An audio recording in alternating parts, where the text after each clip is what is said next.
Мен Саламат Мұқашев атындағы Атырау политехникалық жоғары колледжінің физика пәнінің оқытушысы Көпжасарова Айгүл Түсіпқызы.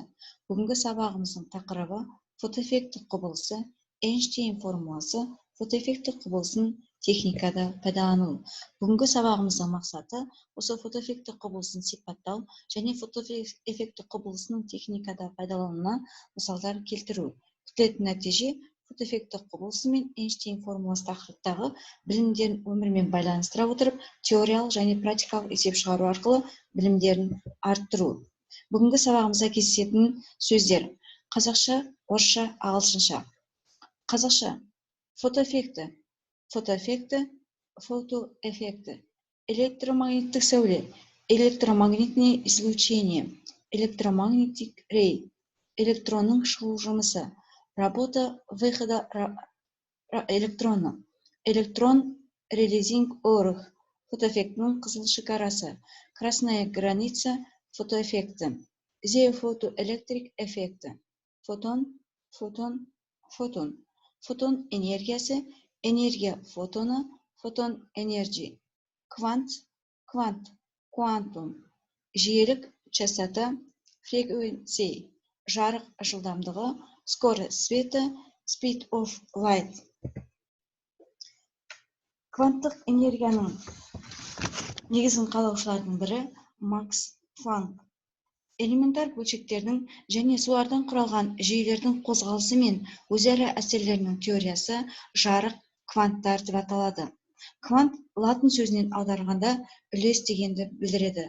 Кванттық энергия Е тең болады H-ню формуласымен өрнектеледі.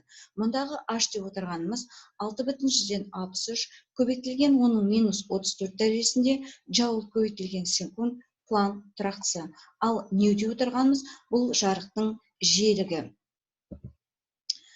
Фотоэффекті құбылысын алғаш рет 1887 жылы Генрих Герц зерттеп ашқан болатын. Енді осы фотоэффекті құбылысына видеоға назар аударайық.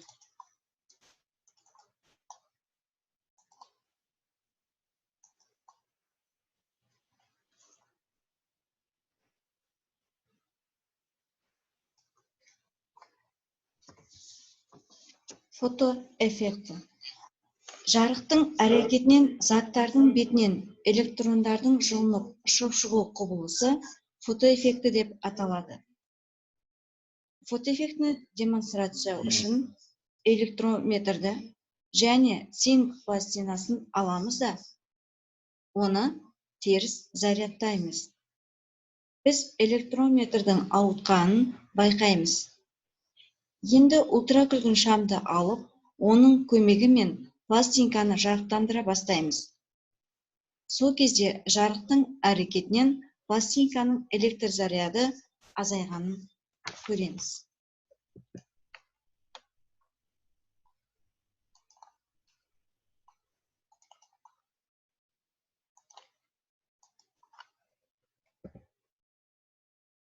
Фото грек сөзінен аударғанда жарық, ол эффекті латын сөзінен аударғанда әсер дегенді береді. Яғни жарықтың әсері деген сөз. Яғни жарықтың әсерінен заттардың электрондардың ұшып шығу құбылысы бұл фотоэффекті деп аталады. 1905 жылы фотоэффектінің Эйнштейнге түсініктеме берді. Энергияның жұтылған үлесі H-ню металдан электрондарды шығаратын және оған кинетикалық энергия беретін А шығу жұмысын атқаруға жұмсалады. Егер жарық жиілігі нью минимумнан кіші болса, онда фотоэффекті байқалмайды. Мұндағы нью минимум А бөлінген H фотондардың қызыл шекарасы деп аталады. Электронның металдан босап ұшып шығу үшін жасайтын жұмысы электронның шығу жұмысы деп аталады. Эйнштейннің фотоэффектіге арналған теңдеуі H-ню тең болады А шығу жұмысы қосылған МЕ квадрат бөлінген 2-ге тең. Мұндағы МЕ деп отырғанымыз бұл электрон массасы, ВЕ бұл электрон жылдамдығы. МВ квадрат бөлінген 2 бізге кинетикалық энергияны береді. Яғни мұны бәріміз білеміз. А шы деп отырғанымыз бұл шығу жұмысы, H-ню дегеніміз фотонның энергиясы. Еге тең болатын еді. Яғни бұл Эйнштейннің фотоэффектіге арналған теңдеуі болып табылады. Бір квант энергиясына ие бөлшекті фотон деп атаймыз. Фотон электромагниттік сәулеленудің элементар бөлшегі немесе энергия кванты.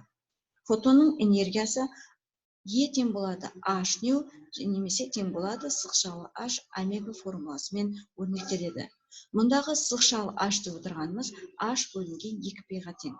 H деп отырғанымыз жаңа айтып кеттік, Планк тұрақтысы бұл 6,63 көбейтілген 10-34 дәрежесінде тең, а P деп отырғанымыз бұл тұрақты шамы 3,14-ке тең болады. Орнына қойып шығарған кезде 1,5 көбейтілген 10-34 дәрежесінде жауыл көбейтілген секунд, яғни бұл да Планк тұрақтысы болып табылады. Ал нью деп отырғанымыз бұл циклдық жиілік. Фотонның импульсын паритмен белгілейміз. Бұл P тең болады H бөлінген лямбда формуласымен анықталады. H деп отырғанымыз бұндағы Планк тұрақтысы, лямбда толқынның ұзындығы. Енді осы фотоэффектіні зерттеген тәжірибе жүзінде алғаш рет зерттеп заңдылықтарын тағайындаған орыс ғалымы Столетов. Фотоэффектіні зерттеу оған әлемдік атақ әкелді. Фотоэффектінің заңдары немесе Столетовтың заңдары, яғни 3 заңы бар. Бірінші заңы түскен жарықтың жиілігінің белгіленген мәнде бірлік уақыт ішінде фотокатодтан шыққан фотоэлектрондар саны жарық интенсивтігіне пропорционал болады. Екінші, фотоэлектрондардың бастапқы максимал жылдамдықтары түскен жарықтың интенсивтігіне тәуелді емес, тек жарықтың жиілігімен анықталады. Әр зат үшін фотоэффектінің қызыл шекарасы бар. Одан төмен мәнде фотоэффекті мүмкін болмайтын жарық жиілігінің минимал мәні. Фотоэффекті құбылысының негізделген құралдар фотоэлемент деп аталады. Фотоэлементтер жарық энергиясын электр энергиясына түрлендіретін электрондық құралдар. Бұлар қайда қолданылады? Яғни өндірісте, теледидарда, ғарыш аппаратында, тұрмыстық техникада және фототелеграфтарда. Тағы да фотоэффекті қай жерде қолданылады десек, мысалы кино көрген жерде қараған кезде, яғни бізге дыбыс беріледі. Яғни осыда фотоэффекті пайдаланылады. Қосылатын кескіндер алуға мүмкіндік тудырады. Бұйымдардың өлшемін анықтау. Мына көшелерде қазір жарықтар берілді. Солай ма? Олар автоматты түрде кешке жанады, таңертең автоматты түрде ажыратылады. Солай ма? Яғни осылардың бәрінде фотоэффекті қолданылады екен. Сол сияқты зауыттардағы станоктарды автоматтандырады, метродағы көретін автоматтарда да, күн батареялары мен ғарыш кемелерінің бәрінде фотоэффекті қолданылады. Енді осы алған білімімізді бекіту үшін берілген жаттығу есепке қарайық. Калий үшін электронның шығу жұмысы 1,92 электровольт. Калий үшін фотоэффектінің қызыл шекарасы қандай? Яғни берілгені А шығу жұмысымыз 1,92 электровольт жұмысымыз беріліп тұр. Жұмыстың өлшем бірлігі жауымен өрнектелетіні бізге белгілі. Яғни оны халықаралық бірліктер жүйесіне қойып, 1,6 көбейтілген 10-19 дәрежесінде кулон, яғни электр зарядына көбейтеміз. Сонда 3,72 көбейтілген 10-19 дәрежесінде жаулге тең болады жұмысымыз. Табамыз, яғни лямбда ұзындықты. Шешуі. Осы шығу жұмысын табу үшін жұмыс пен энергия бізге тең екені белгілі. Яғни ол H ньюға тең. Мұндағы нью деп отырғанымыз бұл С бөлінген лямбда формуласымен өрнектеледі. Енді осыдан бізге белгісіз лямбданы табу үшін H саны бөлеміз А шығу жұмысымызға. Мұндағы H деп отырғанымыз 6,63 көбейтілген 10-34 дәрежесінде жаул секундқа тең. Ал С деп отырғанымыз жарық жылдамдығы 3 көбейтілген 10-8 дәрежесінде метр секундқа тең болады. Шығу жұмысымыз жаңа айтып кеттік 3,72 10-19 дәрежесінде жаулге тең болады. Орнына қойып тастайық. 6,48 яғни 165 микрометрге тең болады. Яғни калий үшін фотоэффектінің қызыл шекарасы 0,165 микрометрге тең. Сәйкес сұрақтар мен жауаптары беріліп отыр. Осыны сәйкес жүрміз керек. Ал фотоэффекті дегеніміз не? Сәйкес. Жарық әсерінің зат бетінен электрондардың ұшып шығуы фотоэффекті деп аталады. Сәйкес келеді. Сол сияқты фотон дегеніміз не? Квант дегеніміз. Кванттық теорияның негізін қалаған кім? Фотоэффекті құбылысын ашқан кім? Фотоэффекті заңдарын ашқан кім? Фотоэффекті теориясын жасақтаған кім? Яғни жетіге неше сәйкес келеді. Осы сияқты бір-біріне сәйкестендіреміз. Әрі қарай фотоэффекттің заңдары немесе сайыстың заңдарын бана айттық, үш заңы бар дедік. Осы үш заңын бір-біріне сәйкестендіру керекпіз. Үйге тапсырма немесе өзіндік жұмыс. Тапсырма реттер беріп отырмыз. Мысалы, карий үшін фотоэффекттің толқын ұзындығы қызыл шекарасы 560 нанометр. Карийден шығаратын жұмысын табыңыздар. Банаға берілген мысалға есепке 565 нанометрді метрге айналдырып аламыз.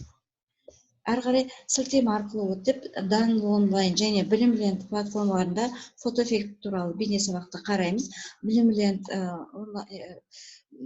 порталында жаттығулар берілген, сол жаттығуларды орындаймыз. Әрі қарай Платонос ақпараттық жүйесіне салынған есептерді, тест тапсырмаларын орындап оқытушыға жіберіп қажет. Назарларыңызға рахмет. Сау болыңыздар.